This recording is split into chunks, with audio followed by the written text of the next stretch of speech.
घरात उरलेली चपाती आहे का? तर फेकू नका मंडळी, कारण आज आपण बनवणार आहोत असा चपातीचा चुरा की खाल्ल्यावर आपल्याला बाळपण आठवेल.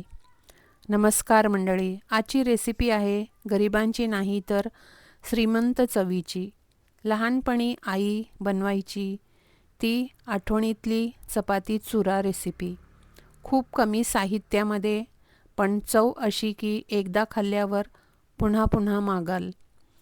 इन्ग्रेडियंट्स खूपच कमी आहेत, साहित्य अगदी कमी. उरलेल्या चपात्या, कांदा, हिरवी मिरची, लसूण, हळद, मीठ, लाल तिखट आणि तेल. सर्वप्रथम आपण इथे चपाती उरलेली आहे ते हाताने चुरा करून घेऊ शकता. वेळ नसेल तर तुम्ही मिक्सरमध्ये असं जाडसर त्याला फिरवून घ्या. आणि एका कढईमध्ये आपण इथे एक मोठा चमचा तेल घेतलेला आहे. तुपातही तुम्ही हे करू शकता. जर हाताने चुरा केला तर चव अजूनच चांगली येईल. आणि तेल तापलं की आपल्याला इथे टाकायची आहे मोहरी. मोहरी तडतडली की जिरं टाका आणि जिरं थोडंसं लाल झालं की आपण इथे शेंगदाणे टाकूया आणि कढीपत्ता टाकायचा आहे. आता आपण इथे टाकणार आहोत कांदा. कांद्याचा छान असं सुगंध येईपर्यंत आपल्याला हे परतून घ्यायचं आहे.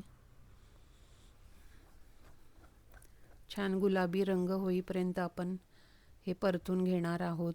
आणि इथे टाकायची आहे आपल्याला हळद.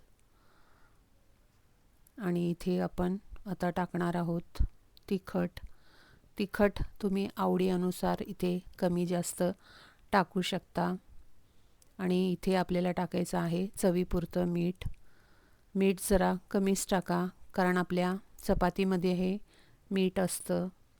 आता इथे कमी गॅस करून आपल्याला हे चपातीचा चुरा टाकायचा आहे.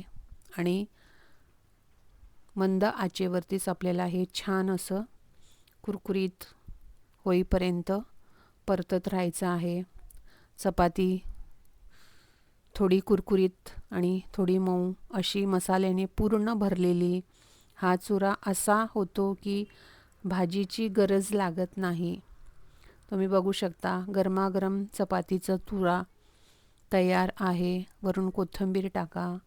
दही, लोणचं किंवा साधा कांद्यासोबत एकदम स्वर्गीय चव लागतं.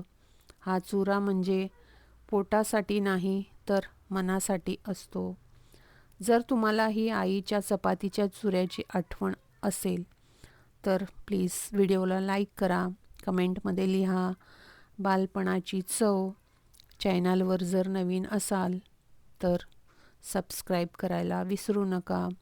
असे छान छान रेसिपीसाठी बेल आयकॉनला प्रेस करा आणि नेहमी हसत राहा. असे छान छान खात राहा आणि आनंदी रहा. तोपर्यंत आपण पुढच्या व्हिडिओमध्ये छान अशीच रेसिपी घेऊन भेटूया. Bye bye.